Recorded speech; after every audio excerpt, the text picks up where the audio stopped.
The wedding invitation gleamed in the afternoon light, all gold foil and cream cardstock, like it was trying too hard to seem effortless. My father, Douglas Bennett, adjusted his reading glasses with practiced importance while my mother, Eleanor, hovered over his shoulder, her pearls clicking softly as she shifted her weight. "Isn't it beautiful?" she whispered, though everyone at the Sunday brunch table could hear her. My sister Vanessa's engagement announcement had been the only topic of conversation for months. I nodded and sipped my mimosa, letting the bubbles burn my throat rather than saying what I really thought. Before we jump back in, tell us where you're tuning in from, and if this story touches you, make sure you're subscribed, because tomorrow, I've saved something extra special for you. I wasn't even supposed to be there. These mandatory family brunches had become more frequent since Vanessa's boyfriend Marcus proposed, a tradition I'd ducked out of for the past year with excuses about work deadlines and travel. But today, with the invitation officially arrived, attendance wasn't optional. The eggs Benedict on my plate had gone cold, but nobody seemed to notice I wasn't eating. "We've worked out all the finances," my father continued, setting down the invitation with the reverence one might reserve for a historic document. "It's going to be at the Rosewood Estate. 300 guests. String quartet. The works." He smiled his banker's smile, measured, calculated, like he was closing a deal rather than discussing his daughter's wedding. My mother turned to me, her eyes bright with something that wasn't quite warmth. "Of course, we'll need everyone to contribute. Family effort." She slid a cream-colored envelope across the table with my name written in her perfect calligraphy. The movement was casual, like she was passing the salt, not changing the entire dynamic of our conversation. I didn't open it. I knew what it contained. Instead, I placed my hand on top, feeling the weight of the paper, the thickness of what was inside. "You're billing me for Vanessa's wedding?" My voice was steady, quieter than I intended, but it cut through the chatter like a blade. The table fell silent. My brother-in-law Tom stopped mid-bite. My Aunt Patricia's champagne glass hovered halfway to her lips.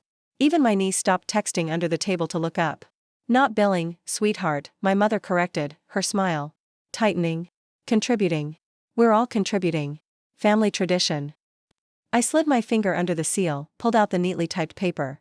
The number at the bottom was circled in my father's distinctive red pen, $21,500.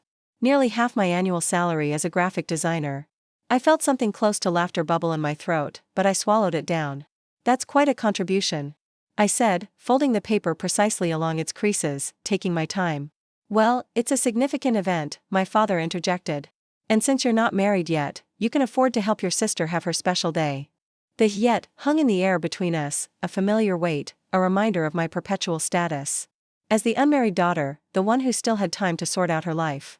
"We helped Claire with her wedding too," my mother added, nodding toward my other sister who sat silently at the far end of the table. Claire at least had the decency to look uncomfortable. Yes," I said, my finger tracing the edge of the envelope. "Except Claire's wedding was 6 years ago, when I was fresh out of college with student debt and sharing an apartment with 3 roommates. And if I recall correctly, my contribution was designing the invitations and programs for free, which took me 3 weeks." My mother's smile didn't waver, but her eyes hardened slightly. "Well, now you're established. Successful," she said. The word like she was trying to convince herself. "This is what family does. Especially," my father added, cutting his food with military precision, "when others have helped you so much." And there it was, the familiar refrain, the constant reminder of debts I could never repay. My college tuition, which I'd been paying back monthly for 8 years. The down payment loan for my first car, which I'd repaid in full, with interest. The support during my 3-month unemployment after the agency I worked for went under, which had come with daily calls asking if I'd found a job yet. Besides, Vanessa chimed in, her diamond catching the light as she gestured, "You're so good with money. Always saving, investing, being all responsible." She said it like it was a character flaw, something slightly embarrassing. "And it's not like you have other expenses. No kids, no mortgage." What Vanessa didn't know, what none of them knew, was exactly what I had been saving for. The business I'd been building silently for 3 years. The office space I'd just signed a lease on last month. The 2 employees I'd hired. The client list I'd cultivated nights and weekends while maintaining my day job. I should have said something then. I should have opened my bag, pulled out the business cards that had arrived just yesterday. Phoenix Design Studio, Olivia Bennett, founder and creative director. I should have told them about the major contract I'd just landed with a national retail chain. I should have mentioned that I'd been invited to speak at a design conference in Copenhagen next month. But old habits die hard. I'd spent 32 Years being the quiet one, the responsible one, the one who didn't make waves. The middle child who'd learned early that achievements were acknowledged with a nod, while failures were dissected at length over dinner. I'd stopped sharing my successes years ago when I realized they were met with either faint praise or immediate comparisons to my sister's more impressive accomplishments. So instead, I smiled. Not wide. Just enough to say I was done playing the role they'd written for me. Preparing and narrating this story took us a lot of time, so if you are enjoying it, subscribe to our channel, it means a lot to us. Now back to the story. I'll think about it, I said, placing the envelope back on the table, pushing it slightly away with one finger. My mother's smile flickered. There's not really anything to think about, my father said, his tone suggesting. This discussion was already over. The deposits are due next week. We need to finalize everything. I took a slow sip of my mimosa, letting the moment stretch. I'll need to check my accounts, I finally said. My mother sighed that familiar sigh, the one that said I was being difficult again, making simple things complicated. Olivia, honestly. It's your sister's wedding. This shouldn't be a negotiation. That's when Vanessa reached across the table and placed her hand on mine, a gesture that might have seemed affectionate to an outside observer but felt like a claim being staked. It's just money, Liv. And it's not like you're saving for anything important. 3 years earlier, I had been saving for something important. I'd been putting away every spare dollar, cutting costs wherever possible, taking on freelance work. That kept me up until 3 a.m. Not for a wedding or a house or any of the traditional milestones my parents valued. I was saving to break free, to build something that was entirely mine. I remember the exact moment the idea took hold. I was sitting in yet another corporate meeting, watching as my concepts were watered down by committee, when my phone buzzed with a text from my mother. Vanessa just got promoted to senior management. Youngest in company history. Family dinner. Sunday to celebrate. No, how are you, or what's new with you? Just Vanessa's latest triumph and my expected attendance to applaud it. That night, I opened a separate savings account and named it Phoenix. A small act of rebellion, a silent promise to myself. No one knew about it, not my friends, not my roommate at the time, certainly not my family.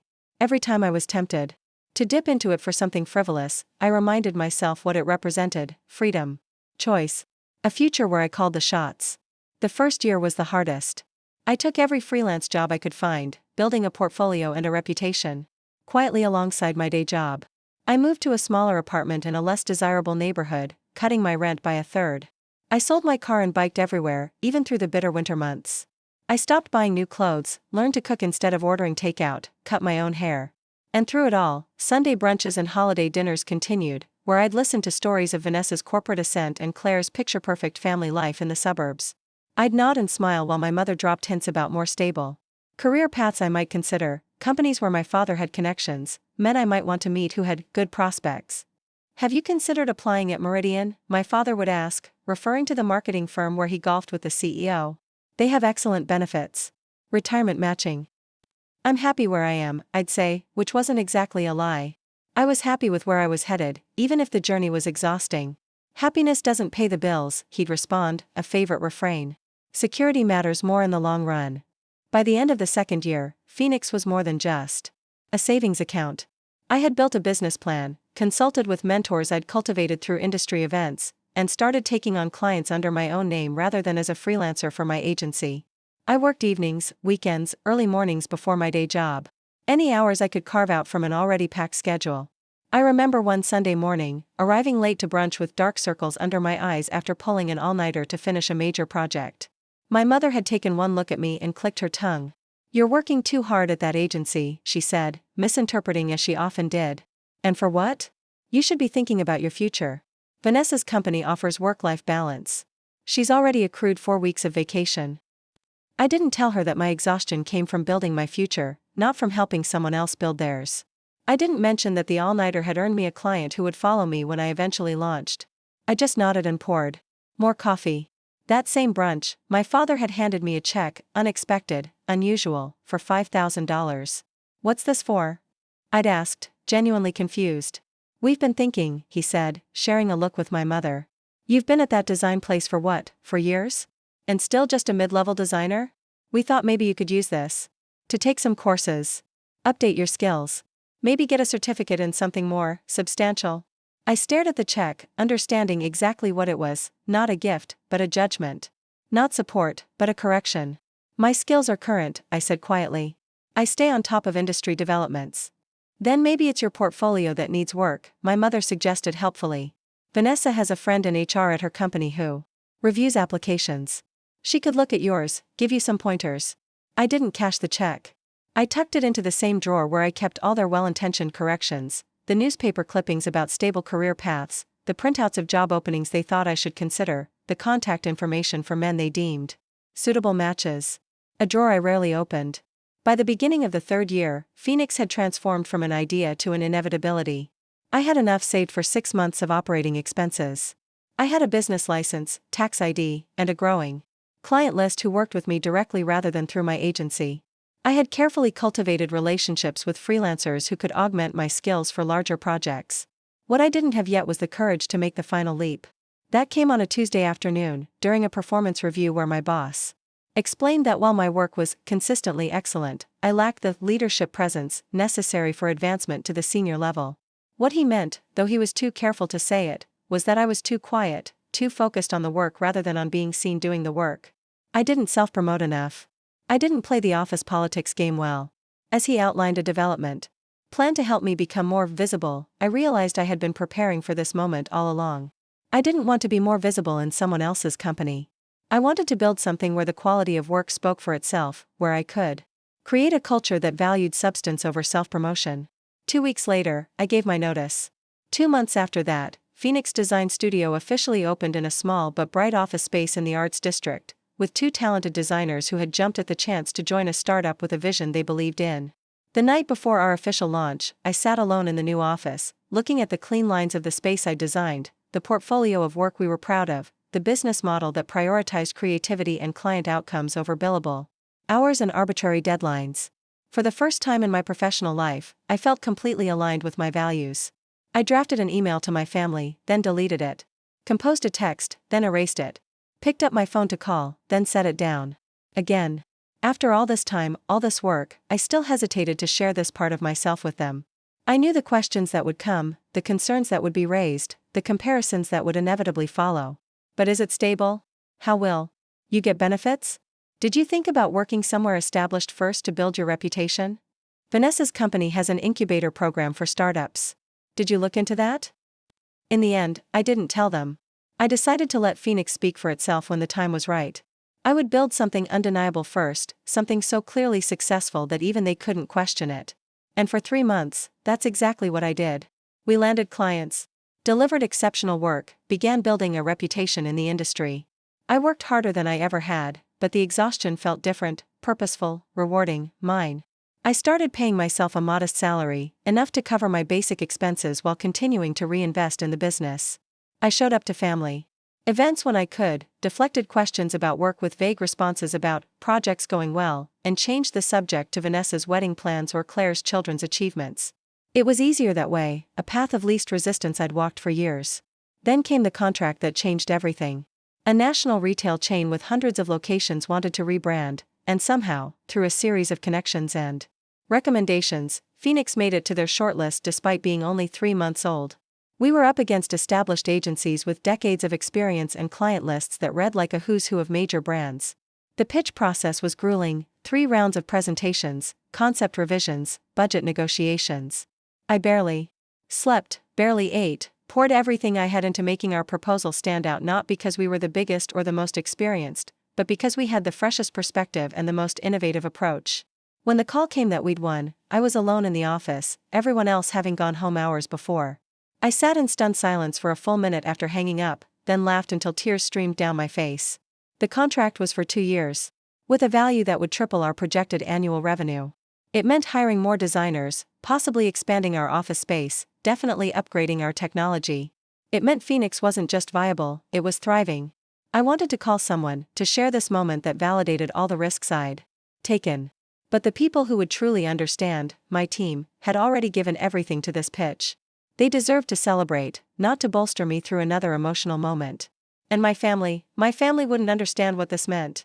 They'd ask about benefits packages and retirement plans while missing the magnitude of the achievement. So I celebrated alone, buying myself an expensive bottle of champagne on the way home and drinking a single glass on my tiny apartment balcony, watching the city lights and allowing myself just for one night, to feel purely, uncomplicatedly proud. The next morning, I signed the contract, set up the project management system for our new client, and began planning how to scale the business responsibly. I didn't update my LinkedIn profile or post about the win on social media. I didn't send a family-wide email announcement. I just got to work. 2 weeks later, the Sunday brunch invitation arrived, the one where the wedding invitation would make its debut, and I knew I couldn't avoid it without raising questions I wasn't ready to answer. So I went, prepared to deflect the usual inquiries, to be the Olivia they expected me to be for just a few more hours. I didn't expect the bill for Vanessa's wedding. I didn't expect the casual assumption that I had nothing more important to do with my money than fund my sister's extravagant celebration. I didn't expect to sit there, holding physical proof of how little they understood my life, while maintaining the facade I'd constructed for their comfort. Now, as I looked at the expectant faces around the brunch table, I realized I had a choice. I could continue the pattern, make an excuse, buy myself time, eventually write a check I couldn't afford to keep the peace. Or I could finally break the silence I'd maintained for 3 long years. I'll need to check my accounts, I repeated, my voice stronger this time. My father made that sound, half sigh, half grunt, that communicated his disappointment more effectively than words. This isn't optional, Olivia. We've already factored your contribution into the budget. You planned my sister's wedding assuming I'd pay for it, without asking me first? I kept my tone neutral, genuinely curious about the logic. We assumed you'd want to contribute, my mother corrected, her smile strained. As family. I nodded slowly, taking this in. And how much is Vanessa contributing to her own wedding? The question hung in the air like something dangerous. Vanessa laughed, a short, sharp sound. It's my wedding, Liv.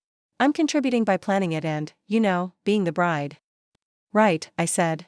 And how much is Claire contributing? Claire shifted uncomfortably. Well, Tom and I are hosting the rehearsal dinner, she said. And helping with the honeymoon fund. I see. I took another sip of my mimosa, feeling strangely calm. So I'm the only one being asked to contribute actual cash. Over $20,000. You're single, my father said, as if this explained everything. No mortgage, no children's education to save for. You have disposable income. I set my glass down carefully. You have no idea what my financial situation is, I said quietly.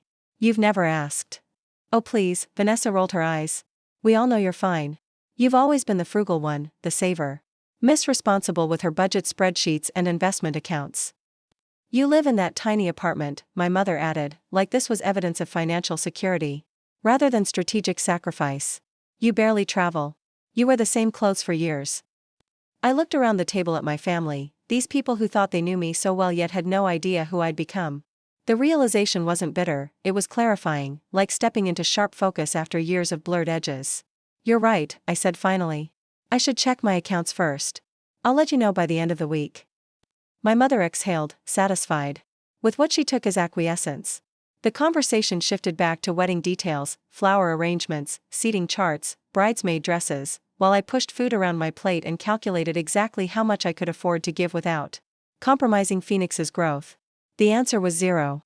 Every dollar was accounted for, earmarked for new equipment, potential new hires, the office lease, taxes, emergency reserves. I had built something sustainable but still fragile. One significant unexpected expense could set us back months. But I also knew that saying no would create a family crisis of epic proportions. There would be tears, accusations, guilt trips that would stretch for months or even years. Remember when you refused to help with Vanessa's wedding, would become a permanent addition to the family lexicon, brought up at every holiday, every gathering, an unforgivable sin. I excused myself early, citing work deadlines, and drove straight to the office despite it being Sunday. The space was quiet, peaceful, no expectations hanging in the air, no roles to fulfill. Just clean lines, open possibilities, and the evidence of everything I'd built without their knowledge or approval. I sat at my desk, opened my laptop, and stared at the business account balance. The numbers didn't lie. I couldn't afford to give Vanessa $21,500 without putting Phoenix at risk. And I wasn't willing to do that, not anymore, not for approval that never seemed to come regardless of what I sacrificed. Monday morning arrived with 3 voicemails from my mother, each more pointed than the last. Just checking if you've had time to look at your accounts. The wedding planner needs to confirm vendors by Thursday. Your father and I need to discuss this with you. Call us back immediately. I didn't return the calls. Instead, I focused on onboarding our new client, running design workshops, setting project milestones. I stayed late, ordering dinner for the team as we worked through initial concepts, feeling more centered in the space with these people than I ever did at a family gathering. Tuesday brought a text from Vanessa, "Mom's freaking out. Just write the check already. It's not like you can't afford it." I started to type several responses before settling on, working on it. "We'll let you know by Thursday." Wednesday, my father called directly, unusual, as he typically delegated family communication to my mother. "Olivia," he said, his tone already conveying disapproval, "this delay is causing unnecessary stress. Your mother can't sleep. The wedding planner is threatening to drop Vanessa as a client if we don't secure the venue this week." I gripped the phone tighter, standing by the window of my office, watching my team collaborate around the conference table. "I understand, Dad. But I need to be responsible about this amount of money." "Responsible," he repeated, as if I'd used a foreign word. "What's more important than family, Olivia? What could possibly take precedence over your sister's happiness?" The question hung between us, rhetorical to him, existential to me. For the first time, I had a clear answer: my own future. My own dreams. The business I'd built from nothing, that was finally taking flight. "I'll have an answer tomorrow," I said instead. "I promise." That night, I couldn't sleep. I paced my apartment, weighing options that all seemed impossible. I could liquidate my personal emergency fund, 6 months of living expenses I'd set aside separate from the business. It would leave me vulnerable, but it would keep Phoenix intact. I could take out a personal loan, adding monthly payments to an already tight budget. I could offer a smaller amount, though I knew that would be seen as even more insulting than refusing outright. Or I could tell the truth. I could finally reveal what I'd been building all these years, let them see the real reason I couldn't write that check. But that would mean inviting their opinions, their judgments, their inevitable suggestions for how I should run my business more securely. By morning, I'd made my decision. I showered, dressed carefully in one of my few professional outfits, a charcoal gray suit I'd bought secondhand but had tailored to fit perfectly, and drove to my parents' house instead of the office. I knew they'd both be home. Thursday was my father's golf day, but he wouldn't leave until 10, and my mother never scheduled appointments before noon. My mother answered the door with a look of surprise that quickly shifted to wariness. "Olivia, I didn't expect you to come by." "I thought it would be better to discuss this in person," I said, stepping inside when she moved aside. The house looked exactly as it always had, tastefully decorated, impeccably maintained, more like a showroom than a home. My father was at the dining table with his coffee and newspaper, reading glasses perched on his nose. He looked up with an expression that said he'd been waiting for this conversation. "Have a seat," he said, gesturing to the chair across from him. My mother hovered nearby, not sitting, a sign of her anxiety. I remained standing.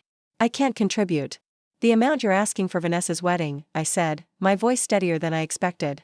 "It's not possible for me right now." My father removed his glasses deliberately, a gesture that had intimidated me since childhood. "What do you mean, not possible? You've had years to save, no major expenses, no family to support. Where is your money going?" It was the perfect opening, the moment to finally tell them about Phoenix. But looking at their faces, already set in disappointment, already convinced of my selfishness, I knew they wouldn't hear it as an achievement. They would see it as an excuse, a risky venture, a poor financial decision that was now inconveniencing the family. "I have other financial commitments," I said instead. My mother made a sound of disbelief. "What commitments? You live in that tiny apartment.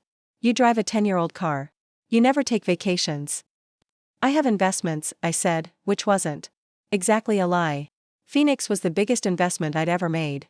"You can liquidate investments," my father said immediately. "This is family, Olivia. This is your sister's once-in-a-lifetime event." I took a deep breath. "I'm willing to contribute. $5,000, I said. "That's what I can afford right now." The silence that followed was absolute. My mother's face went through a series of expressions: shock, hurt, anger. My father's remained impassive, which was somehow worse. 5,000, he finally repeated. "Out of 21,000. "Yes. That's less than a quarter of what we need from you." "It's what I can give," I said. "I'm sorry it's not more." My mother found her voice then, high and tight with emotion. "Do you have any idea what this does to our plans? The venue requires a 50% deposit by Friday. We've already put down non-refundable holds with the caterer, the florist, the band." "I understand that," I said, though what I really understood was that they had made all these commitments assuming I would foot a significant portion of the bill, without ever consulting me. "But I can't give what I don't have." "You've always been like this," my mother said, her voice rising. Always holding back, always separate from the family. Even as a child, you were difficult. Stubborn. I absorbed the familiar criticism without flinching. I'm not being difficult. I'm being honest about my financial situation. If you'd taken that position at Meridian when your father suggested it, you wouldn't be in this situation, she continued, as if I hadn't spoken. If you'd focused on advancement instead of whatever it is you do at that little design agency, you'd have the means to support your family properly. I felt a flicker of anger, quickly suppressed. My career choices are not the issue here. The issue is that you made financial plans assuming my contribution without asking me first. My father stood then, a movement that signaled the end of his patience. The issue, Olivia, is that you've always benefited from this family support. Your education. Your first apartment. That car you still drive. And now, when it's time to reciprocate, you're suddenly unable. The list of supposed debts, the same ones that had been recited to me throughout my adult life, no longer carried the weight they once had. I saw them now for what they were, the basic provisions any parent makes for their child, reframed as extraordinary generosity to ensure perpetual obligation. I've repaid every loan, I said quietly. With interest. I've been financially independent since I was 22. This isn't about loans, my mother interjected. This is about family. About showing up when you're needed. I looked at them both, these people who had raised me, who in their own way loved me, but who had never really seen me. I am showing up, I said. I'm offering what I can genuinely afford. $5,000 is significant to me right now. My father shook his head. Not good enough, Olivia. Not nearly good enough. Then I don't know what else to say. I reached into my bag, pulled out the check I'd written that morning, $5,000 made out to my father, and placed it on the table. This is my contribution. I hope it helps with Vanessa's special day. As I turned to leave, my mother called after me, her voice sharp with hurt. How can you do this to your sister? To this family? What's happened to you, Olivia? I paused at the door, considered all the possible answers to that question. What had happened was that I had finally built something of my own. I had finally stopped seeking approval I was never going to receive. I had finally recognized that the role I'd been assigned in this family, the reliable one, the one who would always sacrifice, was not one I had to accept. But they weren't ready to hear any of that. Perhaps they never would be. Nothing's happened to me, I said simply. I'm the same person I've always been. You just never noticed. I left before they could respond, closing the door gently behind me. In the car, I sat for a moment, expecting to feel guilt or regret or at least anxiety about the fallout that would surely come. Instead, I felt oddly peaceful, as if I'd finally set down a heavy weight I'd been carrying for years. My phone buzzed. As I started the engine, a text from Vanessa, Mom just called me crying. What did you say to her? I didn't respond. Instead, I drove to the office, where real problems awaited, the kind that could be solved with creativity and hard work, not emotional manipulation. The following days were a tsunami of family drama. Texts poured in from everyone, Vanessa's increasingly angry demands, Claire's attempts at mediation, cousins and aunts who'd somehow been enlisted in the campaign to make me change my mind. My parents called repeatedly, their voicemails escalating. From disappointment to outright accusations. You've always been jealous of your sister. After everything we've done for you. This is unforgivable, Olivia. I let them all go to voicemail. I turned off notifications for the family group chat. I focused on Phoenix, on the clients who valued our work, on the team that was growing more cohesive by the day, on the future I was building one project at a time. A week after my visit to my parents' house, Vanessa showed up at my apartment unannounced. It was nearly 9 p.m., and I had just returned from the office, exhausted but satisfied after a productive day. The knock was insistent, angry. I opened the door to find my sister red-faced, eyes bright with unshed tears. You're ruining everything, she said without preamble, pushing past me into the apartment. Do you know Mom and Dad had to take out a loan?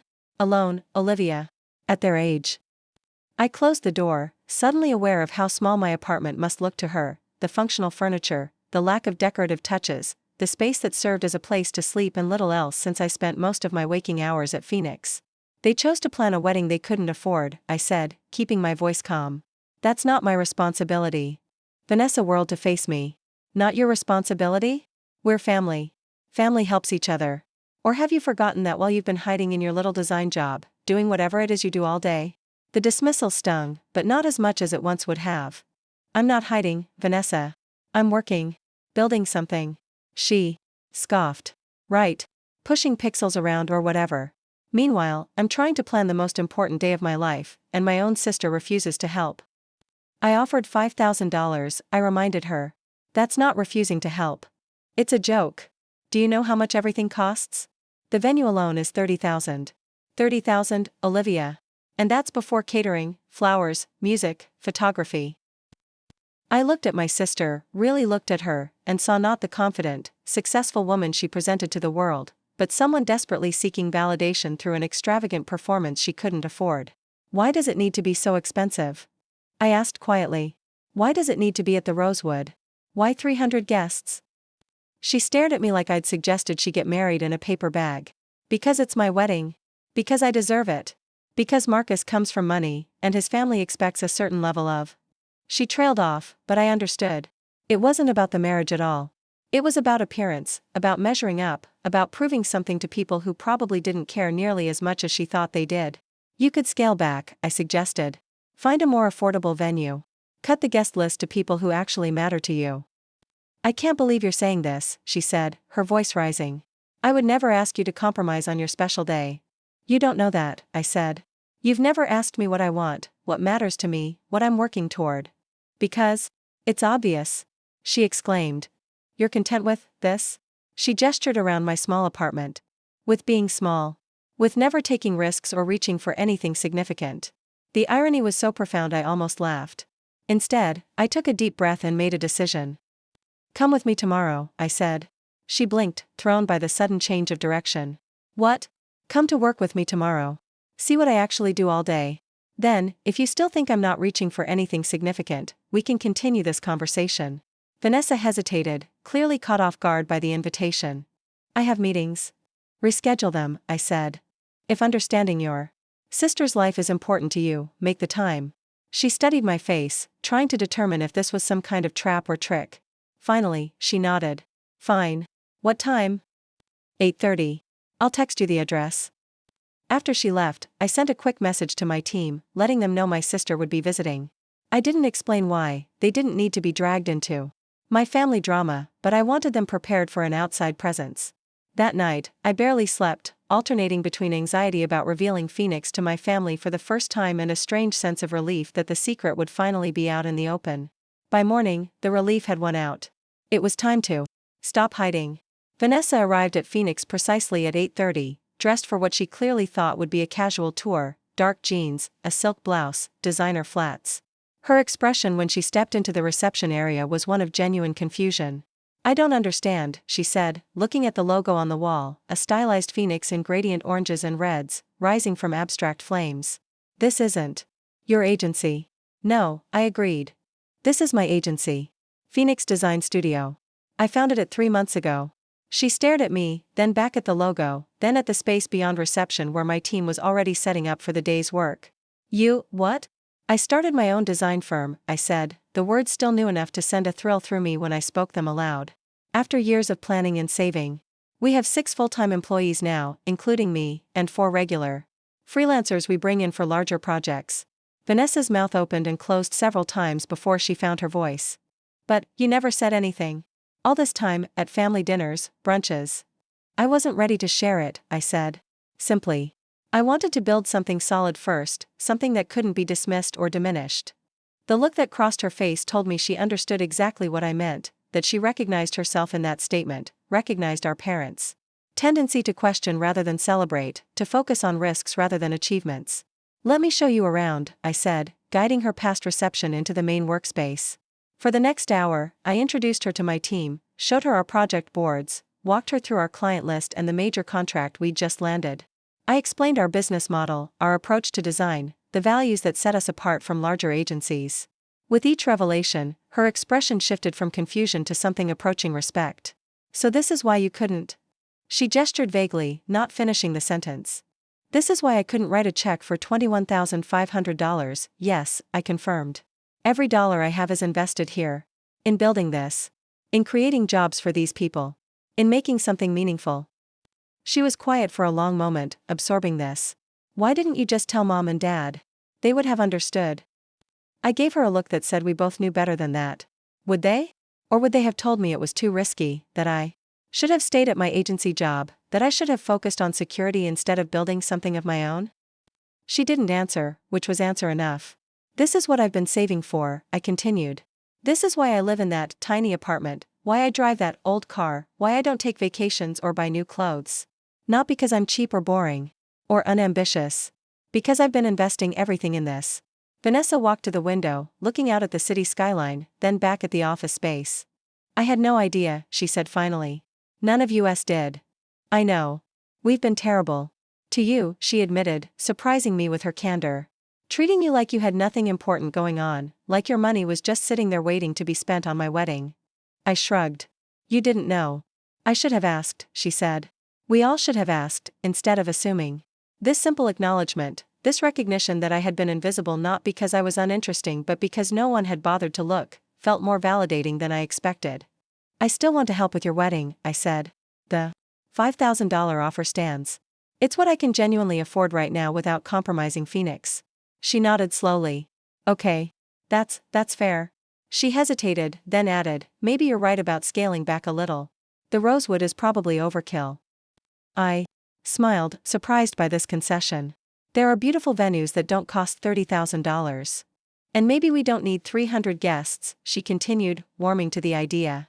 Half of them are mom and dad's friends anyway, people I barely know. A smaller wedding could be more meaningful, I suggested. More about you and Marcus, less about impressing everyone else. She looked around the office once more, taking in the evidence of what I'd built while no one was watching.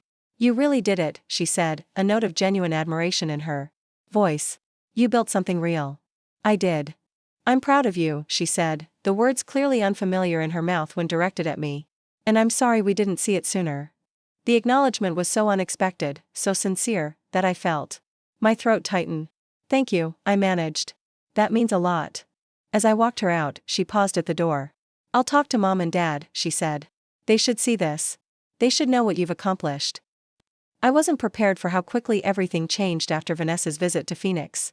By that evening, my phone was buzzing with texts. From both my parents, their tone markedly different from the accusatory messages of the previous week. Vanessa told us about your business. We had no idea. Please call us. We'd like to see your office. Can we stop by tomorrow? Why didn't you tell us, Olivia? We want to understand. I didn't respond immediately. Part of me, the part that had grown accustomed to invisibility, was suspicious of this sudden interest. Another part felt a complex mix of relief and vindication. They finally wanted to see what I had built, but only after Vanessa had validated it with her approval. I was in the middle of client meetings most of the next day, presentations that couldn't be rescheduled. By evening, I was mentally and emotionally drained, in no state to navigate a complex family interaction. I sent a brief text, busy with client work. Sunday afternoon would work better for a visit. My mother responded immediately, Sunday is perfect. We'll bring lunch. I set my phone down and tried to ignore the flicker of anxiety that ignited in my chest.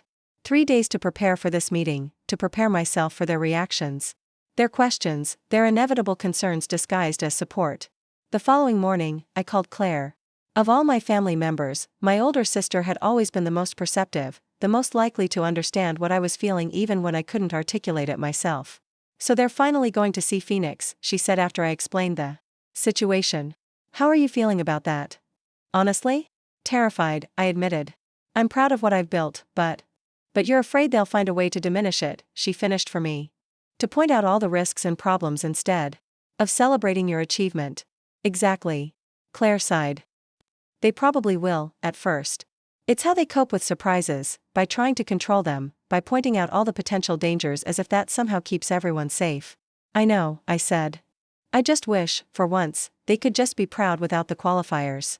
Without the, but have you considered, and wouldn't it be safer if? They're from a different generation, Claire said gently. Security meant everything to them. Taking risks was something foolish people did. Building a business isn't foolish, I said, a defensive edge creeping into my voice. I know that. And deep down, they probably know it too. But it scares them, Liv. The idea that you've been doing something this significant without their input, without their guidance, it makes them feel irrelevant. And that's hard for parents to accept. I considered this perspective, so different from my own. I never thought of it that way. Just, try to be patient with them, Claire advised. Show them what you've built, answer their questions. But don't expect them to instantly understand what this means to you. That might take time. If it comes at all, I added, unable to keep the skepticism from my voice. It will, Claire said with surprising confidence. They love you, Liv. They just don't always know how to show it in ways that make sense to you. I wanted to believe her. I wanted to believe that beneath the disappointment and criticism that had colored so many of our interactions was a foundation of genuine love and support. But years of evidence suggested otherwise. We'll see, was all I said. Sunday arrived. With unseasonable warmth, sunlight streaming through the office windows as I prepared for my parents' visit. I'd come in early to tidy up, to make sure our project boards were updated, our client testimonials visible, our awards, small but meaningful recognitions from industry publications, prominently displayed. I wanted them to see Phoenix edits. Best, professional, successful, undeniably real. They arrived precisely at noon, my father carrying a large paper bag from an upscale deli, my mother clutching a bouquet of flowers that seemed oddly formal for the occasion. Their expressions as they entered were identical masks of careful neutrality, revealing nothing of their true thoughts. This is nice, my mother said, looking around the reception area. Very modern. Thank you, I replied, accepting the flowers with a smile that felt slightly stiff. Let me give you the tour before we eat. I guided them through the space, pointing out the different work areas, explaining our workflow, introducing them to our core technologies. I showed them our client list, our project portfolio, the mock-ups for the national retail chain rebrand that had just been approved. I explained our business model, our growth projections, our plans for the coming year. Throughout it all, they remained attentive but largely silent, nodding at appropriate intervals, exchanging glances I couldn't quite interpret. It wasn't until we settled in the conference room with the lunch they'd brought, gourmet sandwiches, pasta salad, fruit, that the questions began. How are you handling benefits for your employees? My father asked, his tone suggesting this was a critical oversight I might have made. We have a comprehensive package, I said, prepared for this line of inquiry. Health, dental, vision, 401k matching. It was one of my priorities when setting up the business structure. That must be expensive, he noted, a slight frown creasing his forehead. It's factored into our operating costs, I confirmed. We pay slightly above industry average to attract and retain talent. It's an investment that pays off in the quality of our work. And taxes, he continued. You have a good accountant? These small business taxes can be killer. We work with a financial team that specializes in creative agencies, I said. They've been invaluable in setting up our systems. He nodded, seemingly satisfied for the moment. My mother, who had been arranging and rearranging her napkin, finally looked up. It's all so technical, she said. So business-focused. I thought design was supposed to be creative. It is, I said. But running a design studio is still running a business. The creativity happens within a structured framework, budgets, timelines, client needs. I see. She glanced around the conference room. And you're happy doing this? All this, management? I always thought you loved the actual design work. I do, I said. And I still do some of it. But I also love building something larger than myself, creating opportunities for other designers, seeing projects come together in ways they couldn't if I was working alone. She nodded, though her expression suggested she didn't quite understand. It just seems very stressful, very demanding. It is, I acknowledged. But it's also incredibly rewarding. And what happens if it doesn't work out? My father asked, the question I'd been waiting for since they arrived. If you lose that big client, or the economy takes a downturn, do you have a backup plan? There it was, the doubt disguised as concern, the focus on what could go wrong rather than what was going right. In the past, this would have triggered my defensive reflexes, my need to justify and explain. But sitting there, surrounded by the physical evidence of what I'd built, I found I didn't need to defend anything. If something goes wrong, we'll adapt, I said simply. That's what businesses do. We have contingency funds, diverse revenue streams, and a team of incredibly talented people who can solve just about any problem that comes our way. My father opened his mouth as if to continue this line of questioning, then closed it again, studying me with an expression I couldn't quite read. You've really thought this through, he said finally, a note of surprise in his voice that might have offended me once but now just confirmed what I'd always known. They had underestimated me, consistently and profoundly. Yes, I said. I have. For 3 years, while I was saving and planning, I thought of little else. A silence fell over the table, heavy with unspoken realizations. My mother broke it first. Why didn't you tell us? She asked, her voice smaller than usual. All this time, all those Sunday brunches, all those family dinners, you never said a word about any of this. It was the question I'd been dreading, the one that required the most honesty, from them as much as from me. Because I needed to do this on my own, I said carefully. Without input, without questions, without the kind of conversation we're having right now, where the focus is on what could go wrong rather than what I've accomplished. My father's expression tightened. We're just being practical, Olivia. That's what parents do. We worry, we try to protect you from taking risks, I finished for him. From doing anything that doesn't fit your definition of security. I know. But this was a risk I needed to take, and I needed to do it without carrying the weight of your concerns along with everything else. My mother looked hurt. We would have supported you. We want what's best for you, my father said finally. We always have. I know, I said, and I meant it. But what's best for me isn't always what's safest. Sometimes it's what challenges me, what makes me grow, what forces me to become more than I thought I could be. My mother reached across the table, tentatively placing her hand over mine. We're proud of you, she said, the words sounding unpracticed, as if they didn't often make their way past her lips. It's impressive, what you've built here. The simple acknowledgement, so long withheld, so desperately needed, created a lump in my throat I couldn't swallow past. I nodded, not trusting myself to speak. I just wish we had known, she continued. We could have been there for you, my father finished, a rare vulnerability in his voice. I needed to do it myself, I repeated. To prove to myself that I could. That I wasn't just the quiet middle child, the reliable one who never caused problems but never did anything remarkable either. My mother's eyes widened slightly. Is that how you see yourself? How you think we see you?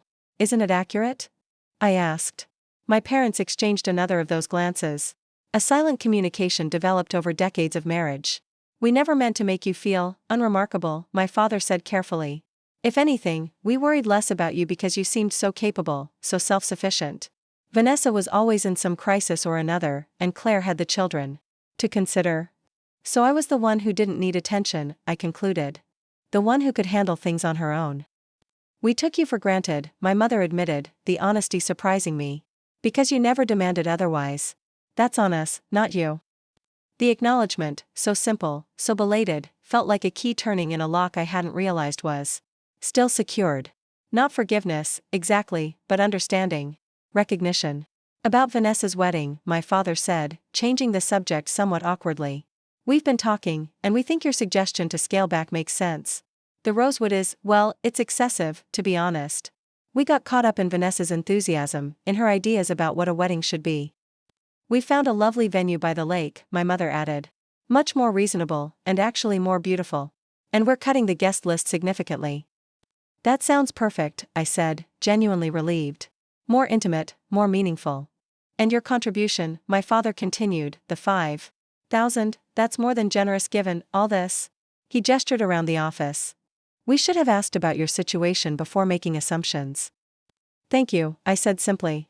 As we finished lunch and I showed them more of Phoenix's work, I felt a subtle shift in our dynamic, not a complete transformation, but a crack in the foundation of our established roles, a glimpse of what might be possible if we all made the effort to truly see each other. When they left, my mother hugged me tightly, whispering, "We really are proud, Olivia. So very proud." My father shook my hand formally, then surprised me by pulling me into a brief, awkward embrace. "You're doing good work here," he said. "Really good work." I watched them walk to their car, this pair of imperfect people who had shaped me in ways both intentional and unintentional, who had loved me in their limited way, who were perhaps finally beginning to see me as I actually was rather than as they had always assumed me to be. The wedding planning continued over the following weeks, but with a markedly different tone. Vanessa, chastened by the revelation of Phoenix and perhaps reassessing her own priorities, scaled back her expectations dramatically. The guest list shrank from 300 to 120, still substantial, but focused on people who genuinely mattered in their lives. The venue changed from the ostentatious Rosewood to a charming historic property with lakeside gardens. The catering shifted from a celebrity chef to a well-regarded local restaurant known for seasonal, sustainable cuisine. And most surprisingly, Vanessa began to include me in the planning process not as a financial contributor, but as someone with a valuable perspective. "What do you think of these colors?" she asked during an impromptu visit to Phoenix one afternoon, spreading fabric swatches across my desk. "I'm thinking more natural, less pink extravaganza." "These are beautiful," I said, genuinely impressed by the palette of sage greens, soft blues, and muted golds. "Very elegant, very timeless." "That's what I'm going for now," she said. "Something That won't look dated in 10 years when we look back at the photos. She hesitated, then added, actually, I was wondering if Phoenix might help with some of the design elements. The invitations, programs, signage. I'd pay the normal rate, of course. The offer, this recognition of my professional value, meant more than any apology could have. We'd be honored, I said. Though I think we can work out a family discount. As the wedding date approached, I found myself spending more time with my family than I had in years, not out of obligation, but because the dynamics had shifted in subtle but significant ways. My parents still asked questions about Phoenix that betrayed their underlying anxiety about risk, but they also began to show genuine interest in the work itself, the creative aspects, the clients and projects that excited me. My father, who had always approached life through the lens of financial security, surprised me by introducing me to several of his business contacts who might benefit from Phoenix's services. I told them about your approach to design, he said. How you focus on the strategy behind the visuals, not just making things look pretty. They were impressed. My mother, in her way, tried to bridge the gap between her world and mine by sending me articles about design trends, sometimes hilariously off-base but touching in their intent. I saw this piece about minimalist aesthetics and thought of you, she'd text, attaching a link to a basic article in a home decorating magazine that had little to do with the work we did at Phoenix, but represented her attempt to connect with my professional identity.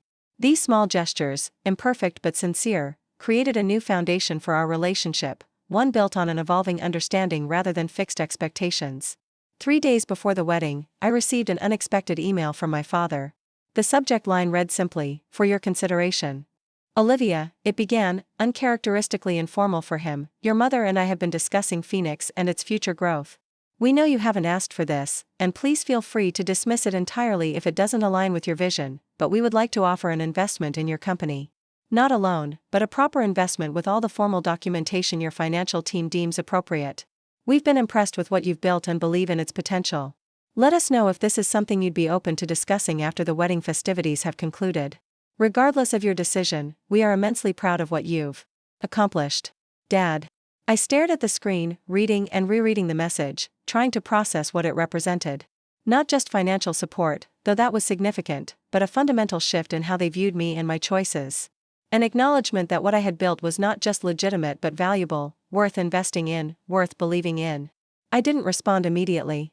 This was a business decision as much as a personal one, requiring careful consideration of what an investment from my parents would mean, the benefits, the potential complications, the implicit expectations that might come attached despite everyone's best intentions. But the fact that they had recognized Phoenix as a serious enterprise worthy of their resources rather than a risky venture to be warned against, felt like the final piece of a puzzle I hadn't realized was incomplete. The day before the wedding, as family gathered for the rehearsal dinner at a charming restaurant overlooking the lake, I found myself standing next to my father at the bar, both of us taking a moment away from the cheerful chaos of the celebration. "I got your email," I said, keeping my voice casual. "About the investment." He nodded, not looking at me but rather at the amber liquid in his glass. "And I'd like to discuss it," I said. "After things settle down. With proper terms, proper documentation, as you suggested." Now he did turn to look at me, his expression uncharacteristically open. "I want you to know, there are no strings attached. No expectation that we'd have any say in how you run things. It would be a strictly business arrangement." I smiled, appreciating the effort this statement represented for a man who had always believed in his right to offer direction, to guide and correct. "I understand. And I appreciate that. But I would value your insight on certain aspects of growing the business. Your experience, it could be beneficial." The surprise that flickered across his face was quickly replaced by something that looked remarkably like pleasure. "I'd be honored," he said simply. As we rejoined the celebration, I caught my mother's eye across the room. She raised her glass slightly in a subtle toast, a small acknowledgement of the conversation she had undoubtedly been watching from a distance. I raised mine in return, this silent exchange containing more understanding than many of our spoken conversations ever had. The wedding day arrived bright and clear, the lakeside venue even more beautiful than the photos had suggested. Vanessa, radiant in a gown that was elegant rather than extravagant, moved through the day with a grace I hadn't seen in her before, less concerned with creating a spectacle, more focused on the meaning of the commitment she was making. During the reception, as the evening light turned golden across the water, my father clinked his glass for the traditional toast. He spoke about love and partnership, about the journey Vanessa and Marcus were beginning together, with all the expected sentiments of a father of the bride. But then he paused, his gaze sweeping across the gathered family. I've learned something important recently, he said, his voice taking on a more reflective tone. I've learned that we don't always see the people closest to us as clearly as we should. We make assumptions based on roles we assigned years ago, roles that may no longer fit. We miss the growth, the change, the quiet transformations that happen when we're not paying attention. His eyes found mine briefly before returning to Vanessa and her new husband. My wish for you both is that you never stop seeing each other. Truly seeing who you are becoming, not just who you've been. That you make space for each other's dreams, even when those dreams take unexpected forms. That you support each other's growth, even when it challenges your assumptions. I felt a hand slip into mine, my mother, who had moved to sit beside me during the toast. She squeezed gently, a wordless acknowledgement that my father's words were meant for all of us, a lesson hard learned but finally understood. When the dancing began, my father surprised everyone by requesting a special dance, not just with Vanessa, as tradition dictated, but with each of his daughters in turn. When my time came, I stepped onto the floor with some trepidation, and used to being the focus of attention at family gatherings. I meant what I said, he told me quietly as we moved across the floor with more sincerity than grace. About seeing who you've become, not just who we thought you were. Thank you, I said simply. That means more than you know. I'm sorry it took us so long, he added. To really see you. I didn't make it easy, I admitted. I kept the most important parts of myself hidden. Out of self-protection, he acknowledged. Because we gave you reason to believe we wouldn't understand or approve. The honesty between us, this new territory of mutual recognition, felt fragile but precious, a beginning rather than an ending. Later that night, as the celebration wound down, Vanessa found me sitting by the water, taking a moment of quiet. Amidst the festivities. Thank you, she said, settling beside me with a rustle of silk and tulle. Not just for helping with the wedding, but for waking us all up. Making us see things differently. That wasn't my intention, I said. I was just trying to protect what I'd built. I know. But it changed things anyway. For the better. She looked out over the dark water, reflective in a way I wasn't accustomed to seeing her. I've been thinking a lot about why I wanted such an extravagant wedding in the first place. Why it seemed so important. And I think I was trying to prove something. To Marcus's family, to our friends, to myself. That I was successful enough, special enough, to justify that kind of spectacle. She smiled ruefully. But this, what we did instead, it feels so much more real. So much more us? I nodded, understanding perfectly what she meant. Sometimes the most meaningful things don't need to announce themselves quite so loudly. Like Phoenix, she said. Built quietly but with such purpose. Like Phoenix, I agreed. We sat in companionable silence, sisters seeing each other. Perhaps more clearly than we ever had before. As the last of the fairy lights twinkled against the darkening sky, I thought about the complex journey that had brought us to this moment, not just the drama of the wedding planning, but the years. Of established patterns, of assumptions unchallenged, of truths unspoken. It had taken a financial crisis, my parents sending me a bill for my sister's wedding, to finally break those patterns, to force us all to see each other as we truly were rather than as we had always assumed each other to be. The bill that had seemed like an insult had ultimately become an invitation to something new, something more authentic. And when I had smiled and said, "Check your bank account," I hadn't just been referring to my financial limitations. I had been asking them to look deeper, to recognize that what I valued, what I was investing in, what I was building, might be different from what they had imagined for me, but was no less worthy, no less significant, for being chosen by me, rather than prescribed by them. The morning after the wedding dawned with an unexpected clarity, not just in the crystalline blue sky outside my hotel window, but in my own mind. Something had shifted during those hours of celebration, those honest conversations by the lake, those moments of recognition that had been years in the making. I felt lighter, as if I'd set down a burden I hadn't fully acknowledged I was carrying. My phone buzzed with a text from Claire. Breakfast in the hotel restaurant? Just the siblings before everyone heads out. I found them at a corner table. Claire looking surprisingly fresh despite having danced until the very end of the reception, Vanessa still glowing with the residual joy of her wedding day, though she'd exchanged her bridal elegance for jeans and a comfortable sweater. There she is, Vanessa said, raising her coffee cup in greeting. The woman who saved my wedding by ruining my original wedding plans. I laughed, sliding into the empty chair. I think you saved your own wedding.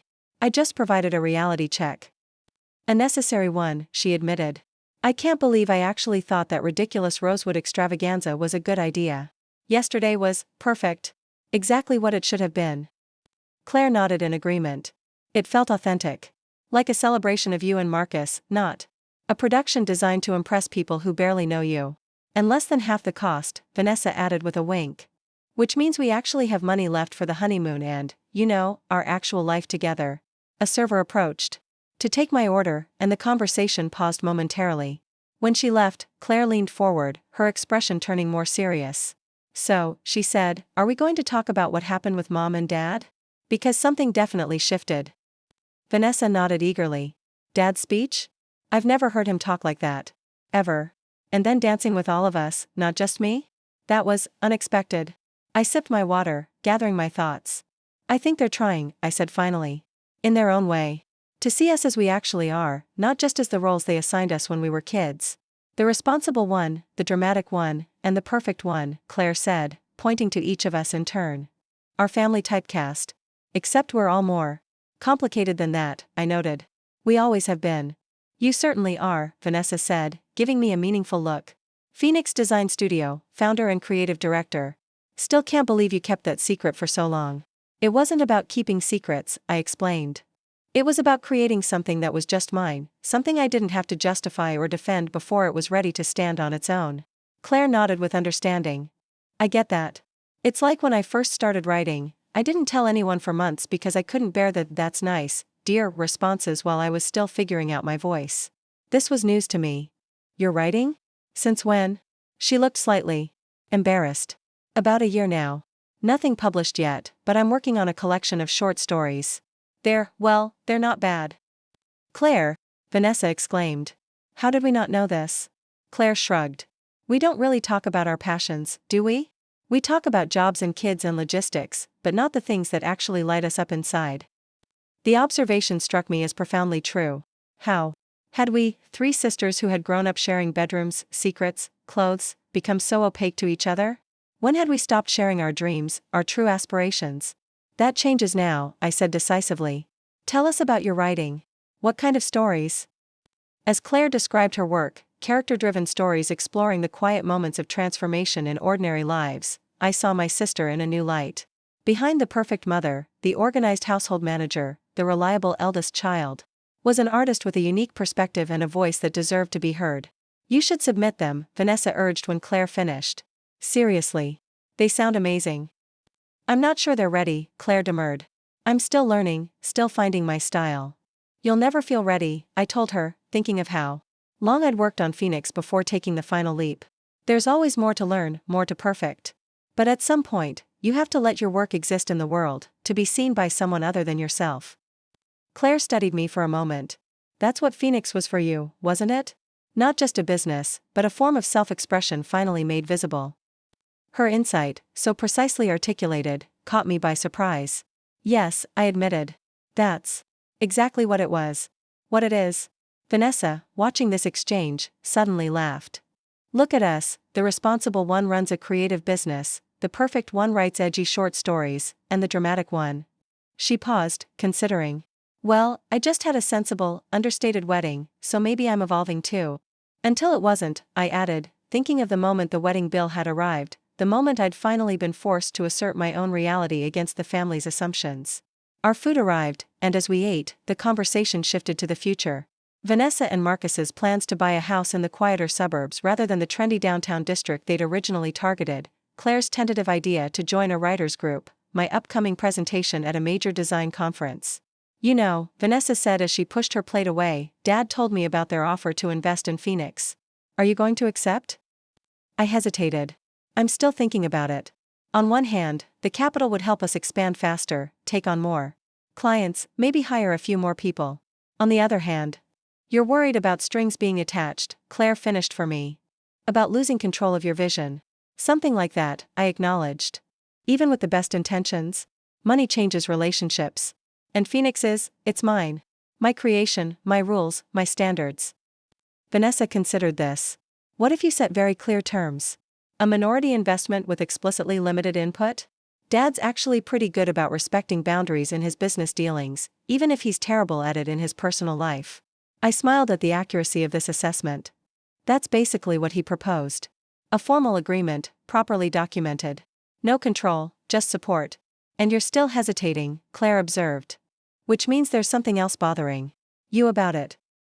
Sometimes it was unnerving how well my sisters could read me when they actually tried. I guess I'm worried about what it would mean. About whether accepting their help now would somehow, I don't know, retroactively invalidate what I've built. On my own. That's not how it works, Claire said gently. Accepting help doesn't diminish your achievement. If anything, it's a testament to what you've created, something so valuable that others want to invest in its future. Besides, Vanessa added with characteristic directness, think of all the help they've given me over the years. The down payment. On my first condo. The connections that got me my job. And did any of that make my accomplishments less mine? No. It just gave me a platform to build from. I hadn't considered it from that angle before, that perhaps my fierce independence, my determination to succeed entirely on my own, was its own form of privilege. I'd had the luxury of refusing help, of taking the harder path to prove a point that perhaps needed no proving. I'll think about it, I promised. Really think about it, not just dismiss it out of habit. As we finished breakfast and prepared to check out of the hotel, to return to our separate lives now that the wedding festivities had concluded, I felt a surprising reluctance to part ways. These conversations, honest, insightful, free from the old scripts we'd followed for so long, felt too valuable to set aside. We should do this more often, I suggested. Not just at holidays or major events. Just us, talking about things that matter. Monthly sister dinners? Claire proposed. Rotating houses, no husbands, no kids, no parents? I'm in, Vanessa agreed immediately. Though I vote we sometimes meet at Phoenix. I want to see how it evolves. We hugged goodbye in the hotel lobby, these familiar strangers who were somehow becoming true sisters again, rediscovering each other beneath the layers of assumption and expectation that had accumulated over the years. As I drove back to the city, to my apartment, to Phoenix waiting for me the following morning, I thought about the unexpected journey that had begun with that cream-colored envelope sliding across the brunch table. The bill that was meant to obligate had instead liberated, forcing me to articulate boundaries I had previously only maintained in silence, to reveal the life I had built behind the scenes, to claim my own narrative rather than accepting the one assigned to me. The next few weeks passed in a blur of activity. Phoenix was growing faster than I had anticipated, the national retail contract opening doors that had previously seemed firmly closed. We hired 2 new designers and a project manager. We expanded our office space, taking over the vacant suite next door. My days were full of client meetings, creative reviews, team development, the exhilarating, exhausting work of building something meaningful. I hadn't given my father a definitive answer about his investment offer. Our conversations had shifted to more general discussions about business strategy, cash flow management, scaling challenges, exchanges that felt more like peer consultations than parental guidance. He seemed content to let the offer stand without pressure, which only made me more inclined to consider it seriously. One Tuesday afternoon, as I was reviewing design mock-ups for a new client, my assistant poked her head into my office. "Your mother's here," she said, clearly surprised. "She doesn't have an appointment, but she says it will only take a minute." My mother had never visited Phoenix without my father, had never dropped by unannounced. Curious and slightly concerned, I asked my assistant to show her in. She entered hesitantly, as if unsure of her welcome in the space. "I hope I'm not interrupting anything important," she said, taking in the design boards and sample materials spread across my conference table. "Just reviewing some concepts," I assured her. "What's up? Is everything okay?" "Everything's fine," she said quickly. "I was downtown for a doctor's appointment, just a checkup, nothing to worry about, and I thought." She paused, seeming uncharacteristically uncertain. "I brought you something." From her purse, she withdrew a small velvet box, the kind that typically holds jewelry. She placed it on my desk with a precision that reminded me of how she arranged flowers, deliberate, thoughtful. "This was my mother's," she explained. "My grandmother gave it to her when she opened her first shop." I opened the box carefully. Inside was a vintage brooch, Art Deco in style, a geometric pattern of small diamonds set in platinum. "It's beautiful," I said, genuinely moved by the unexpected gift. "But why?" "Your grandmother was a businesswoman too," she said, surprising me with this revelation. "She opened a millinery shop in 1938, when she was just 22. Everyone told her it was foolish, the economy was still struggling, war was looming in Europe, a woman had no business running a business." She smiled slightly at the wordplay. "But she did it anyway. The shop survived the war, the changing fashions, everything. She ran it until she was 70. I stared at her, processing this information that had somehow never been shared before. "I didn't know that." "No," she acknowledged. "I don't think I ever told you. It didn't seem Relevant, I suppose. But watching you with Phoenix, seeing what you've built, how you've persevered, it reminded me of her. Of her determination, her vision. She touched the brooch lightly. She wore this every day at her shop. Said it reminded her that she came from a long line of strong women, even when the world tried to make her feel small. The gift wasn't just a piece of jewelry. It was an acknowledgement, a recognition of lineage, of shared determination despite the generational differences in how that determination manifested. Thank you, I said simply, words inadequate for the emotion behind them. She nodded, then surprised me further. I've been thinking about what you said. About us never really seeing you, never asking about what mattered to you. She gestured around the office. I'd like to understand this better. Your work, your vision for Phoenix. If you have time, perhaps you could show me some of what you're working on? It was such a small request, but so significant in what it represented, a genuine desire to see me as I was, not as she had always assumed me to be. For the next hour, I walked her through our current projects, explained our design philosophy, introduced her to team members who happened to be in the office. She asked thoughtful questions, not about the business logistics that so concerned my father, but about the creative process, the inspiration behind certain designs, the stories we were trying to tell through our work. You're really good at this, she said as we concluded the impromptu tour. Not just the business part, but the vision. Seeing possibilities others don't see. Coming from my mother, who had spent most of my life steering me toward what she considered practical, reliable career paths, the compliment felt monumental. That means a lot, I told her. Especially from you. She smiled, a hint of sadness in her eyes. I wish I'd seen it sooner. All those years, pushing you toward what I thought was safe, when you had this remarkable talent, this drive to create something extraordinary. You couldn't have known, I said, surprising myself with the generosity I now felt toward her limited perspective. I didn't exactly share my dreams with you. Because we didn't make it safe for you to do so, she acknowledged. We measured success in such narrow terms: stability, security, conventional achievement. We never made room for different definitions, different paths. The honesty between us, this new territory we were navigating together, felt both fragile and profound. As she prepared to leave, she paused at the door. Your father's investment offer, it's genuine, you know. No hidden agenda. He's truly impressed with what you've built. I know, I said. I'm still thinking about it. Take your time, she advised. Whatever you decide, we support you. Phoenix is yours, your vision, your creation. We see that now. After she left, I sat at my desk, the velvet box open before me, the brooch catching the afternoon light. The revelation about my grandmother, this entrepreneurial legacy I had never known I carried, shifted something in my understanding of myself, of my place in my family's story. Perhaps my drive to build something of my own wasn't a deviation from my family's values but a continuation of them, expressed in a form my parents had temporarily forgotten. That evening, I called my father. I've been thinking about your investment offer, I said after the initial pleasantries. I'd like to discuss terms, if the offer still stands. It does, he confirmed, a note of pleased surprise in his voice. May I ask what changed your mind? I told him about my mother's visit, about the brooch, about my grandmother's millinery shop. I realized I'd been thinking about this all wrong, I explained. Seeing it as a choice between complete independence and some kind of surrender. But that's not what partnership is about, whether in business or in family. No, he agreed. It's not. True partnership strengthens without diminishing, supports without controlling. That's what I want, I said. A true partnership. Clear terms, mutual respect, shared vision for Phoenix's future. That's exactly what I was hoping for, he said, and I could hear the smile in his voice. Shall we set up a meeting with your financial team next week? We arranged the details, and as I hung up, I felt not the trepidation I had expected but a sense of alignment, of past and present, of personal and professional, of independence and connection. 3 months later, Phoenix moved into new headquarters, a renovated industrial space with soaring ceilings, abundant natural light, and room for the growing team that now numbered 15 full-time employees. The expanded space included a dedicated gallery area for showcasing our work, a state-of-the-art conference room, and collaborative spaces designed to foster creativity and innovation. For the official opening, we hosted an event for clients, industry colleagues, and of course, family. As guests mingled, admiring the space and the exhibition of our recent projects, I found myself standing slightly apart, taking in the scene with a sense of quiet pride. My father approached, champagne glass in hand. Quite an achievement, he said, gesturing around the space. You should be proud.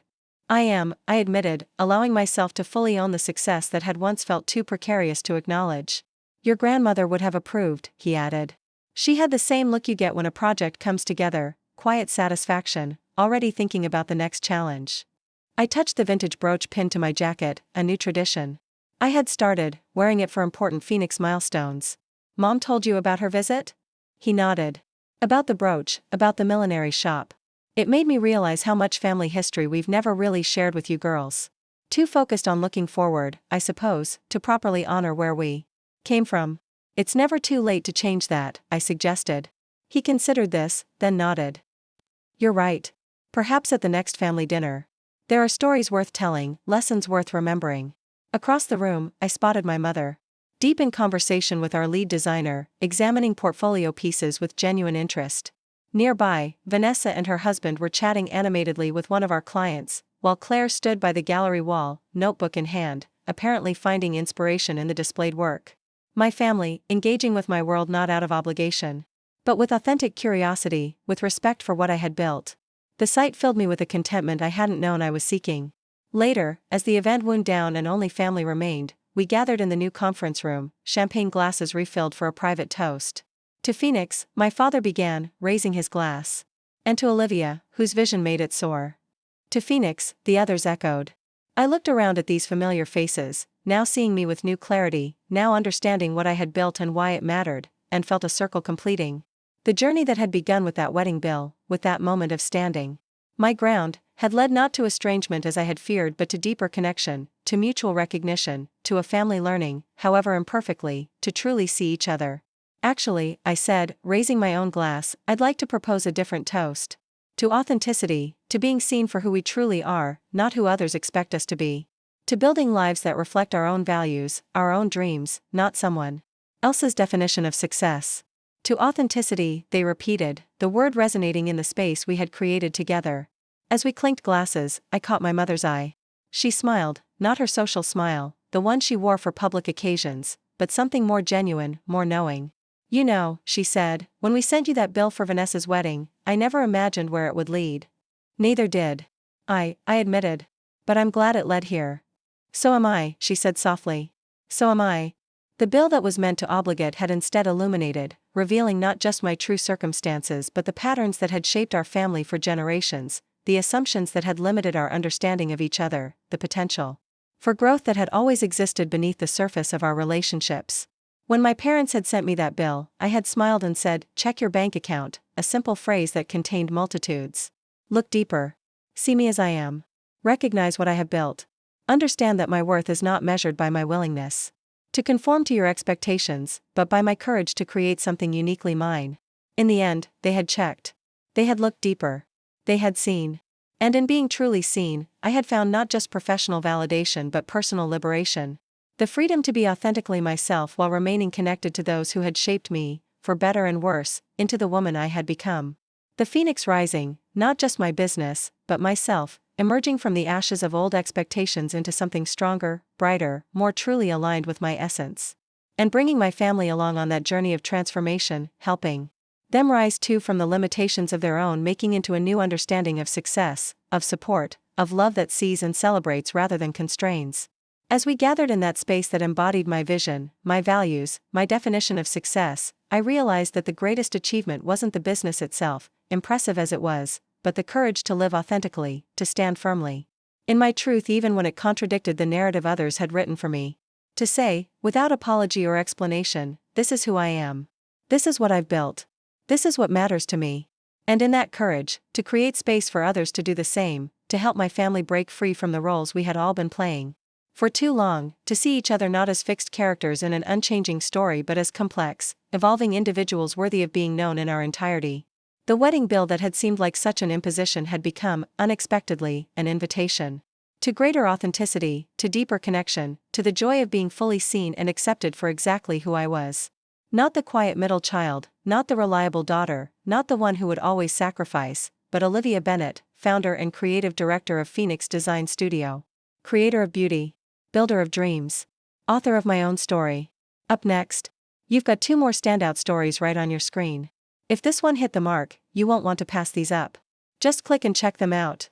And don't forget to subscribe and turn on the notification bell, so you don't miss any upload. From us,